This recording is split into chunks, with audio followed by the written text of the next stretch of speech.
The Moral Regeneration Movement in the Northwest has described the closure of rescue operations at the disused Stilfontein Mine shaft as devastating and traumatic. Following the recovery of 87 bodies and the rescue of over 2,000 illegal miners, the MRM expressed deep condolences to the bereaved families and has called for urgent support for survivors. Convener for MRM in the Northwest, Pastor Lesiba Kgwele, joins us now for more on this conversation. Pastor Lesiba, thank you so much for your time this evening. And I mean, maybe let's start off by, just talking about what has transpired this week in Stilfontein and just your position then as the Moral Regeneration Movement in the Northwest. Thank you, Sasambali, and your viewers as well. As the Moral Regeneration Movement, were extremely worried and concerned that this devastating deaths that have cost so much human lives as a result of the inhumane treatment and worse atrocities that were conducted underground speaks to the need for us to take a moment, pause, reflect, as well as pray for the families that have lost their loved ones in this very tragic incident. And Pastor Lesiba, I mean, right now, there's a lot of blame game going on. Some people are blaming government for what has transpired because of this operation. Some people are saying blaming illegal activities taking place in the country. Who should take the blame for what has happened and that has led to the deaths of almost 80 illegal miners in the Northwest? Obviously, from the illegal operation that has been going on in that community, it was inevitable that there will be loss of lives. If one considers that the miners themselves have attested that they've been underground for months on end, and that in itself suggests that this particular operation has been the worst disaster that we've seen underground, because worse atrocities were conducted in that some or most of the illegal miners were allegedly abducted from wherever they were. Therefore, human trafficking was at the center of the operation, and that those that were there were coerced to be there. That in itself suggests that the initial intervention by government was necessary.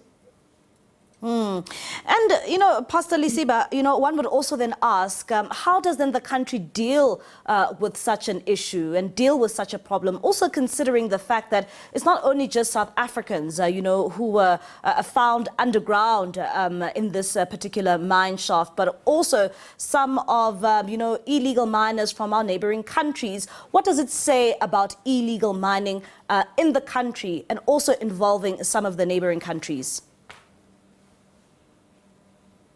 Well, obviously, SADC has been the one providing labor force for the mining sector. And here I'm talking about the organized mining sector.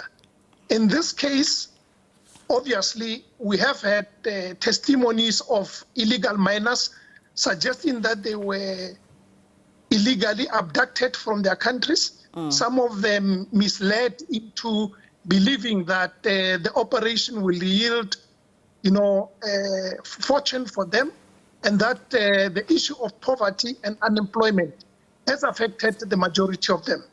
However, we wish to emphasize the fact that the law enforcement that was underway was proven by different courts and ventilated, where what was obvious was that the rule of law had to be upheld, because we were primarily dealing with a crime scene, which, of course, there was a standoff that couldn't be avoided. But ultimately, government came on board. We're happy that finally, after a protracted engagement, finally people were extracted. And unfortunately, it came at a huge price. of human life, that we think that SADC and South Africa must take a moment to reflect on this and mourn, if possible, a provincial mourning period for us to reflect on the human lives that were lost, because no life is cheap. Every other life that was lost in there was a life that was not supposed to be lost. Yeah, and I mean, as MRM, Pastor Lesiba, you are then also calling for, some of these survivors who have survived this ordeal in the Northwest to be given the necessary support. And when you say given the necessary support, how should they be, supported? The support that you are referring to is psychosocial support, trauma counseling, because nobody survives an environment where there were so many, corpses lying around, and that those people would then be, affected mentally, psychologically. They would need the support, even though some of them have been sentenced and deported to their countries. Our appeal is that they should receive the necessary support. Otherwise, we're releasing people out there into society that are not well mentally to cope with the post-traumatic stress that they have undergone. So in that sense, we are saying we all need to join hands. The time for blame games is over.